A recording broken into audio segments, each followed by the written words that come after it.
Hey there. Welcome back to another episode of the Online Marketing Made Easy podcast. I'm your host, Amy Porterfield, and I'm so happy you're here today. If you are a longtime listener to the podcast, then over the last 6 months, you might have noticed I've been mixing things up a bit. For years and years on this podcast, I was 100% focused on online marketing strategies only.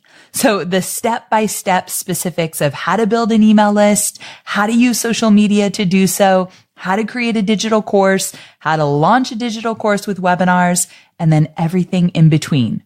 All strategy, all business, all pretty heavy in terms of the step-by-step details. Now, I'm not moving away from the strategies in the step-by-step. I definitely love to teach you specific tactics that you can use in your business to grow and make more revenue. So I'm not moving away from that at all.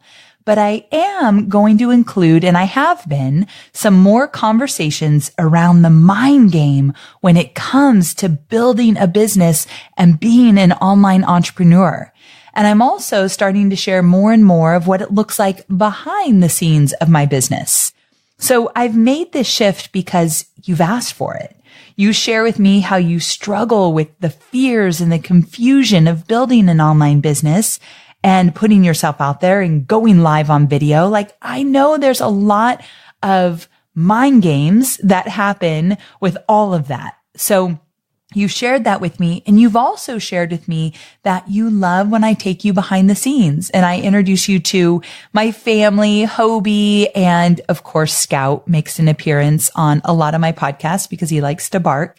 And then I haven't talked a lot about Cade, my son, my stepson, that I'll probably do so more so in the new year. But you also like to come behind the scenes with me. At least this is what many of you shared. And you want to know how I built this and what it looks like and what it looked like in the early years and how I've grown my team and what I'm doing now and what are my plans for the future and all that stuff in between as well. So you want the mindset, you want the behind the scenes, but you still want the step-by-step strategies, which you tell me you can't really find in many places with podcasts. Like, there's not a lot of people that will say, okay, here's how to run a pre-launch strategy, or here's how to write the 3 emails before your webinar, or whatever it might be. So I'm going to give it all to you, and I'm going to continue to mix things up. And hopefully you'll feel inspired and excited, and you will take action. So when I do give you the step-by-step episodes, I hope you download the freebies and you actually do the work, because you've got to stay in action. You've got to continue that momentum. So today, speaking of mixing things up, I'm sharing some behind the scenes details with you. Specifically, I'm going to share with you a few of my yearly goals that I set for myself and for my business, just to give you a sense of where I'm going in my business, where my head is right now with everything that we're working on. And I want to invite you into my personal world as well. So I've set about 10 goals for myself for the new year. And in this episode, I'm going to be sharing 4 of them with you. I'm going to be sharing 1 impossible goal, 1 business specific goal, 1 health related goal, and 1 personal goal. So I'm going to give you a little bit from all the different areas of my life. And then I'm going to share with you 3 things that I'm going to do this year that are going to ensure that I reach my goals. So you might want to steal these from me. They are super simple. Well, one's a little bit scary, but 2 of them are super simple, but it just means I have to show up consistently with these ways I'm going to set these goals and make sure that they happen. So I'll get to those at the very end. My hope is that at the end of this episode, I inspire you to look back at your goals, make sure that you've got the right ones in place and that you really lock them in. And just a side note, at the time of this recording, yes, we're just in the beginning of the new year. But no matter when you're listening to this, maybe it's months and months after I've recorded it and gone live with it, still keep listening. This episode has found you at just the right time when you need it. You can set new goals for yourself at any time throughout the year. January 1 or March 15th or I don't know, June 18th, whatever you want to do. So don't wait till the new year next year. You're just wasting time. So no matter when you listen to this, I hope that you'll take action. That is my intention and my hope. Now, before I share my 4 specific goals with you, this episode is brought to you by Gravy. Now, if you have a subscription model business or offer payment plans like I do for my online courses, you've got to listen up. One of my biggest frustrations was lost money due to failed payment plans. In fact, it used to keep me up at night. I would worry about all the people that were on a payment plan because if they didn't finish that payment plan, I was screwed. So that's when I decided I needed to do something about it because I hated the worry. So I started to work with Gravy, and I promise you, I never worry about payment plans anymore. Gravy sets up a system inside of your business where they contact your customers within hours of their failed payments, and they capture updated billing information and save the customer. Now, one of my other fears was I thought, am I really going to let an outside company come into my business and communicate with my students, especially because the topic of failed payments is a sensitive one.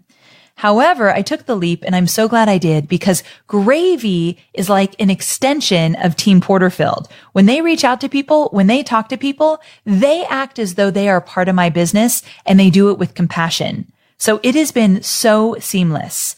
On average, our failed payment recovery rate increased from 33% when we were trying to do it internally to over 80% collecting on failed payments. That's a whole lot of saved payments.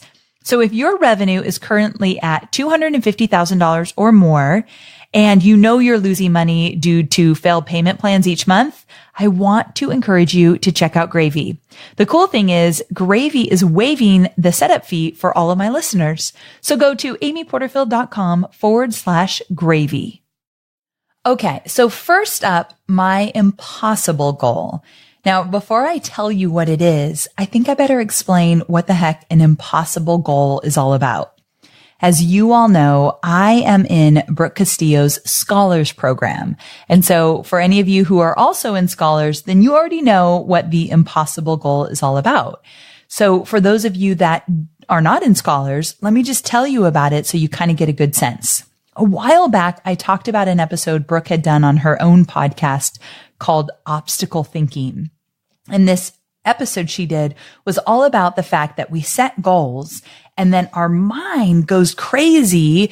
I think it's crazy in a way that your mind comes up with all these different ways that you are never going to reach that goal. So I set a goal for myself and then my mind's like, you can't do that. You've never done anything close to that goal. Or what about all the hustle it's going to take? It's going to take you away from Hobie and away from your family. And it's going to be long hours and you're going to hate it. And then you're going to push yourself, blah, blah, blah, blah, blah. Like your mind goes crazy the minute you set a really big goal.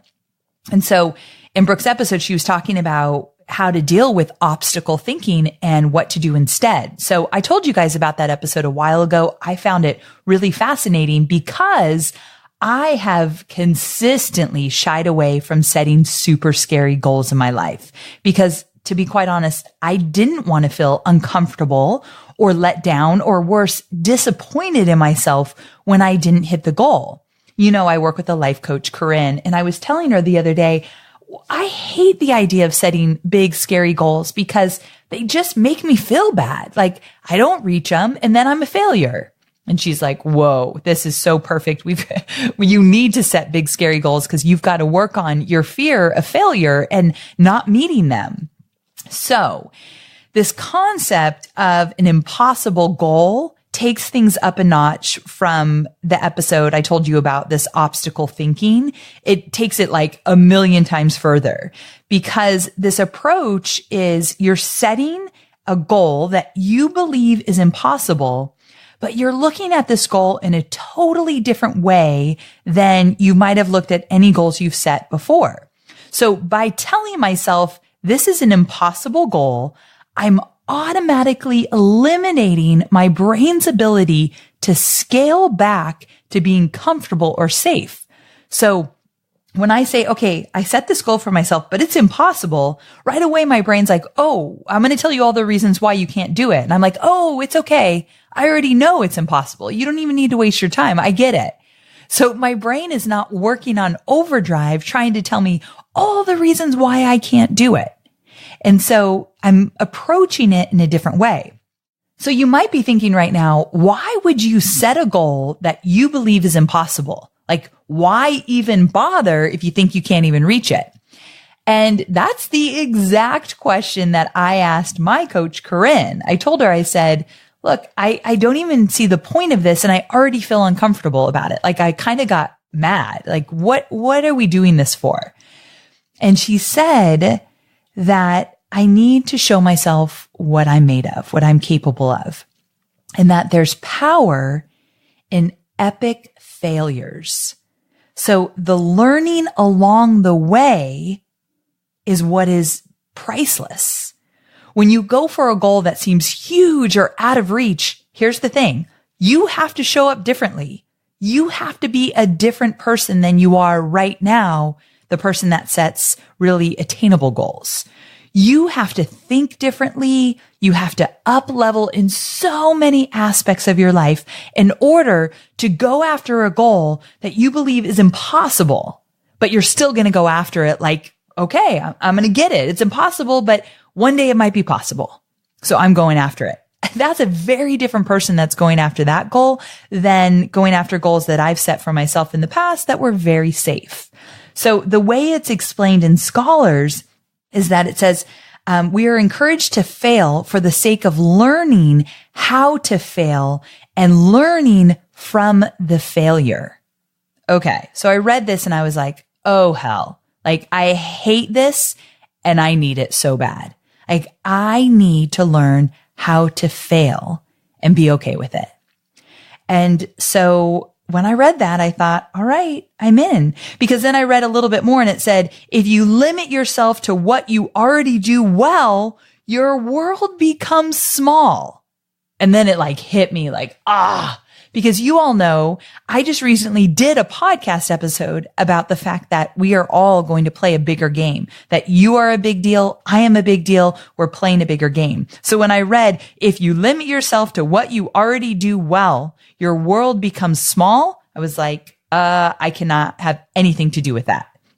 I've got to walk the talk if I'm teaching my students to play a bigger game. So then at that point, I was like, I'm in, fine, I'll do it. I'll do this impossible goal. Like as much as I don't want to, I'll do it.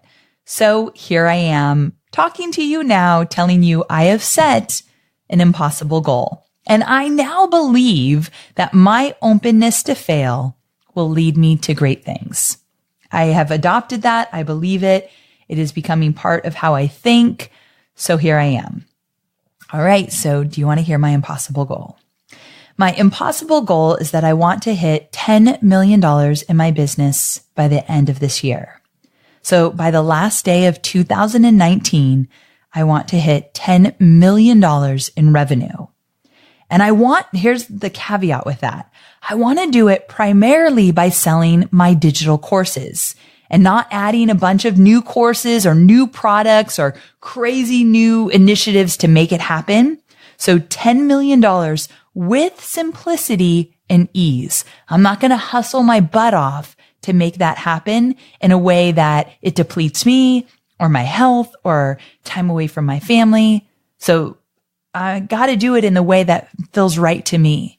$10 million by the end of 2019. Now, let me back up and tell you why this feels impossible right now. This is the part of me kind of letting you in on a little something I haven't really talked about lately. So first of all, that goal is almost double what we did in 2018. We did a little over $5 million in 2018, which is actually less than we had done the year before that and the year before that. So why did we go backwards? Well, something that I haven't yet talked about and that I briefly want to just touch on here is that in 2018, my business partner and I decided to part ways. So some of you know this, some of you don't, but I've had a business partner for about 4 years, and he was more of a silent partner because he worked in the back end of my business, but he was a huge part of our growth and the strategies that we did with launching both evergreen and live launches. But along the way, we changed, people change, and we agreed that it was time to go our separate ways. Now, the process of doing so took almost a year. And what I loved is that we both were really respectful and we honored each other's place in this whole situation throughout the process. We truly did. Now, that does not mean, if I'm just speaking for myself, that it wasn't incredibly scary for me and very awkward at times and just emotionally draining, just going through something where when you separate from a partner, especially a friend, like there's a lot of stuff there. And so we worked through it and we communicated and we got to a place that we came to an agreement and we ended our partnership. So this was in 2018. And so because of that, it kind of stalled things a little bit because we had to work on the partnership and what we were going to do. And so telling you that I want to double the business in 2019 feels impossible because things feel new to me. They feel different now that, again, I'm on my own with my business. And I'm excited and I feel like it's just like this great new opportunity, but I don't know what I'm capable of. So when I say 10 million, so to be quite honest, we already mapped out how we're going to hit 7 million. That's doable to me. Like I can very well feel confident and we will hit $7 million for the year in the business. But 10 million, we're going to need a little bit of magic dust for that one. So we shall see. Now, what's interesting about this idea of setting an impossible goal is that you don't just set the goal, but every quarter you have to write out 25, what she calls epic fails that you'll commit to doing every quarter. So they're action items, 25 that you're committed to doing, but you're well aware that you're likely going to fail on each and every one of them. So this felt really weird to me when Corinne's the one who encouraged me to do this. And I'm like, okay, now you're getting loony because I don't want to set 25 goals where I'm going to totally fail. She just kind of laughed and she said, it's painful. You're not going to love it, but you're going to do it. So these epic fails are all the things that I'm willing to do because I want to do whatever it takes to make my goal happen. And so whatever it takes does not mean though, and in Scholars you learn this, it doesn't mean more hours or burning yourself out or anything like that. It just means you're willing to get uncomfortable and take actions that you normally would never take because you automatically would think, that is not going to work. So you just don't do them. So if I'm going to fail, I might as well make it worthy. So that's what this is all about. And with each failure, I'm learning and expanding my mind around what's capable or what I'm capable of and thinking bigger and attempting the impossible. Now, you could see how this is all going to push me way outside of my comfort zone, right? And if you listen to my podcast, you know I've said many times that for the last few years, I've been really comfortable. We've been making great money with our digital courses. I feel like I've done some great work and had great success stories, but I was literally doing the things I knew I did well. So I was playing a smaller game. So I've got to get uncomfortable. And I also told you guys a few episodes back that when I was building my business, I was uncomfortable every single day because I didn't know if I could build a business. That felt impossible at the time. Like having what I have today, this is why I think this whole idea of the impossible goal is like magic, because I could have very well 10 years ago set a goal that was my impossible goal that I'd say I hit $5 million in 1 year in a digital course business, meaning 90% of my revenue comes from digital courses. If I set that goal 10 years ago, I'd say that is an impossible goal. I'm not hitting $5 million in a year selling digital courses. 10 years ago, that was an impossible goal. So you never know what you're capable of, right? So that's why I was willing to do this. So I've written down my first 25 epic failures. And so at the end of the year, I'll have 100 epic failures that I'm willing to fail in order to push myself. And one of them, I can't even believe I'm saying this out loud, is to pitch myself or have someone on my team help me with this to the Today Show. So I can have Savannah and Hoda interview me about being an online entrepreneur and creating digital courses and how other people can build online businesses, creating digital courses based on their skill set and knowledge. And the reason why I'm going to do that, and that's an epic fail, like they are not going to say yes to this. However, I want to do it because if I expand my reach and get my message out in a way bigger way, I believe I could change more lives. I believe I can help more people create a business that they absolutely love. So my heart is in the right place. I'm doing it for the right reason. I know that. And so if I fail, so what? And the thing is, I'm willing to get a no from Hoda and Savannah a few times until they say yes. So that's one of my 25 epic failures of Q1. I'll keep you updated. I'll let you know how it goes. So that's my impossible goal. And that one I took a lot longer to explain because I needed to explain what an impossible goal is. Everyone who's in Scholars knows it and hopefully did it. If you're interested in Scholars, I will link to it in the show notes. It's an awesome program for sure. Okay. So I'm going to quickly go through my other ones just so you kind of get a glimpse of where my head is, where I'm going. And then I'm going to encourage you to do the same. There's an action item coming, right?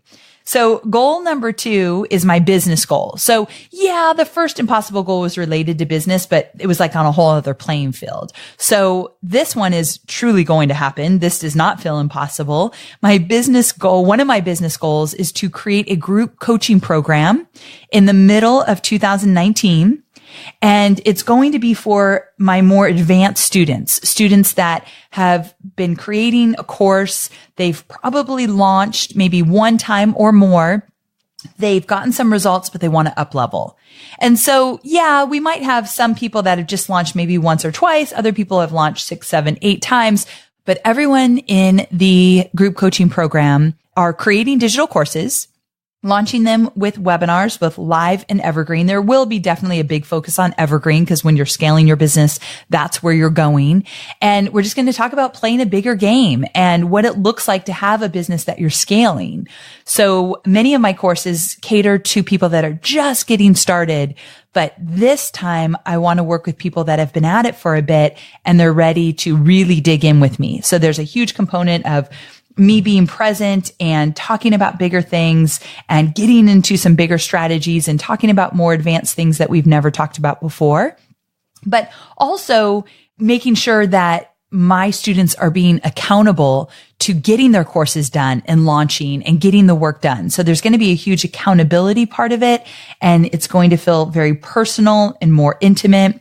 And you have to, at this point, unless this changes, I'll keep you updated. Right now, the decision we made is you have to be a member of either Courses That Convert, Webinars That Convert, or better yet, Digital Course Academy. So you have to be actually in one of my courses so we're all speaking the same language, because it would be really hard for me to coach somebody in a small group coaching program if you have no idea my philosophy or how I teach. So that's going to be a prerequisite. So the goal is 140 founding members the first time I open it up. In the middle of 2019, 140 founding members is my goal.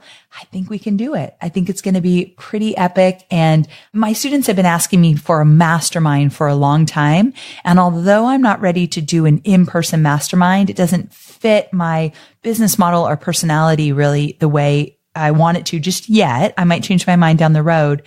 But this small group coaching program, it feels like a mastermind in the sense that it's really going to be intimate and personal, and we're going to really get into it.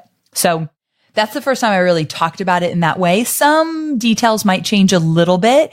If you want to know if you're right for it, if you've been waiting for me to do something else beyond courses, I'll get really clear on who's right for it when I launch it. So you'll be very, very certain if this is the thing you want to jump into or not. So I just got to work on my marketing message and make sure that I attract the right people so that we have the right group. But it's going to be exciting. So now moving into goal number 3, a health related goal. You all know I've been on this weight loss journey, and my health related goal is I want to hit my ideal weight. You know, everyone has an ideal weight, a number in their head. I want to hit it by September 30th, 2019. Now, I want to talk about this goal because when I did the math and I got that date, I was like, heck no, like that is way too long. No way. Now, I shared already that I want to lose a total of 100 pounds, and I've already lost a little over 60 at the time of this recording. So I've got about 40 to go. And so that will be 1 pound a week.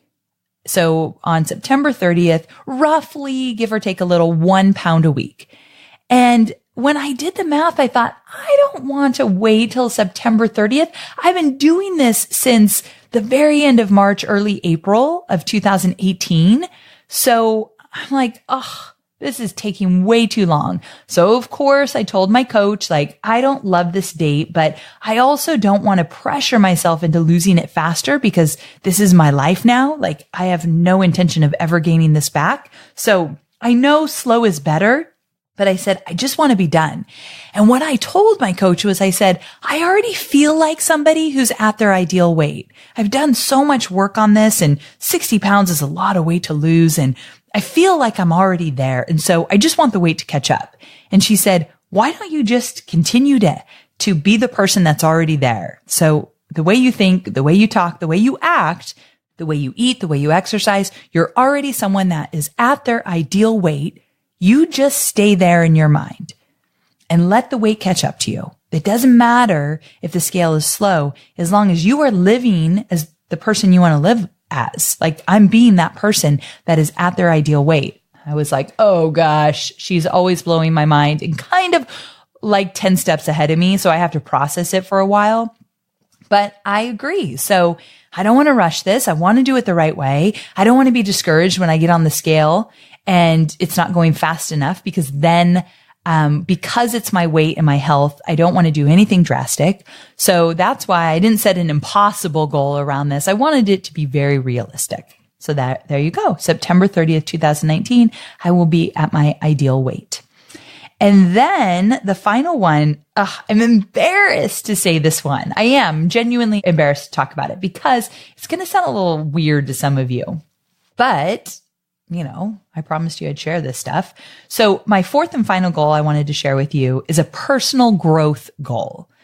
And I have been talking about this like to Hobie for a long time now, and I haven't done anything with it. I am often approached about my voice. Not right now. I have a cold and I've stopped like 100 times to cough in this episode that we're going to edit it out. But my normal voice, when it doesn't sound so manly, I get approached all the time that people really like my voice. And I've even been asked to audition for a few things like commercials and such with my voice.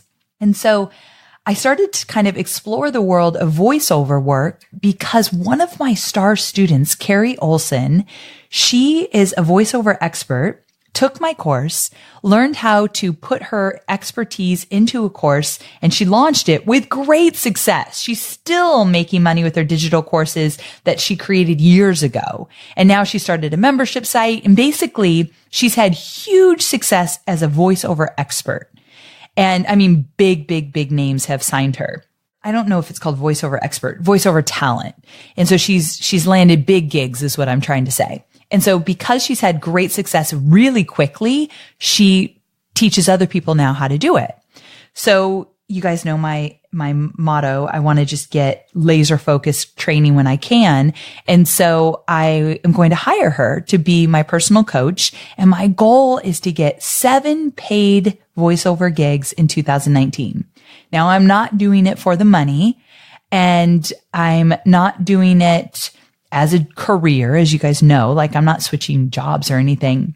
I'm doing it to try something different, to push myself out of my comfort zone, to do something a little bit scary, and to kind of mix things up and get that different side of my creative brain going. Like, this is going to be way different for me. My biggest fear is that with voiceover work, I feel like you have to have some talent in acting, and I have zero. And you know how some people can do like impressions, voice impressions? I can do zero. So like, I don't have that skill at all. But I told Carrie this and she's like, we can work on this. Like, we can work on it. So 7 paid gigs in 2019, and only 7 because I don't know if I'm even going to like it. And I sure as heck don't want it to take away from my core work, my business that I love. So I'm going to ease into it slowly, but 7's a lot. I mean, I've had 0 people have paid me to do voiceover work. So we'll see how it goes, but I think it might be kind of fun. And I've got the equipment here, so why not, right? So I'll keep you updated. That one feels kind of silly and kind of weird to share, and I've never said it out loud, but there you go. And that leads me to the 3 things I'm going to do to stick to these goals. And the first one is that I made them public. And that feels very, very awkward to me. And at the same time, very powerful and freeing. And that is the first thing I'm going to encourage you to do. So whether you've set your goals already or not, no matter what time of year it is, first of all, set those goals. Consider an impossible goal, if you will, but whether you do or not, set the goals. And then I want you to share them more publicly than you ever have before. Now, that might mean that you just share them with 10 of your friends that you've never shared your goals with before, and encourage them to keep you accountable and check in with you. But you could go the extra mile and jump on a Facebook Live and share some of them with your audience like I'm doing with you now. It takes us to a whole other level. Like, you know, some personal stuff about me right now. And when you see me at a live event this year, or maybe when we connect on a Facebook Live, you might even ask, how you doing with that goal? That's going to kick me in the butt if I've done nothing with the voiceover work, right? Like, there is no way in hell that I'm getting to the end of 2019 and not doing my voiceover coaching, because I can't tell all of you I did nothing with it. Because truth be told, in 2018, my goal was to do something with it, and I did zilch. So that's not going to happen again. So putting it out there publicly makes a huge difference. Start with a few people if you will, but if you want to, just get on Facebook Live or post it on Instagram or something, but encourage people to keep you accountable. And I am encouraging all of you to do so as well. So if you see me, first give me a big hug and then maybe ask about one of my goals. Deal? And then I'll ask about one of your goals. So we'll keep each other accountable. So that's the first thing that I'm doing to make sure that I lock these in. And that's my encouragement to you as well. The second thing I'm going to do is quarterly check-ins. So you know how I told you I created those 25 epic fails, which are action items I'm going to take to move toward the impossible goal?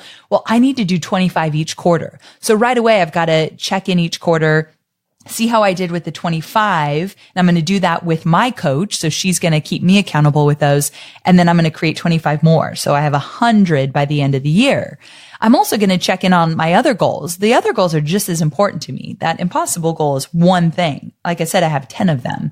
So I'm going to check in every quarter, and I'm putting it on my calendar so that I literally take an afternoon to check in. Maybe I'll do it on a Saturday when Hobie's at the fire station and Cade's not here. So I've got some private time, quiet time, and just check in and kind of reevaluate. So do that every quarter. Like, go put it in your calendar right now. So right when the quarter's ending, like maybe days before it ends, I would do it then. So let's all put that in our calendar. I've already done so. The last thing is my favorite. Let me tell you a quick story, then we'll wrap up. I was on a walk with my dog Scout, and I was listening to a podcast episode, and I happened to hear my coach, Corinne, talk about hitting a major goal in her business, like big time goal. She had won an award for hitting a revenue milestone that was higher than everybody else in a group she was in. And it was incredible. And the year before, she wasn't anywhere close to hitting it. So it was a big leap. And so I texted her and I'm like, congrats. Like, how do you think you did that? Like, this is so awesome. And she said, well, I wrote down the goal every single day in 2018 till I hit it.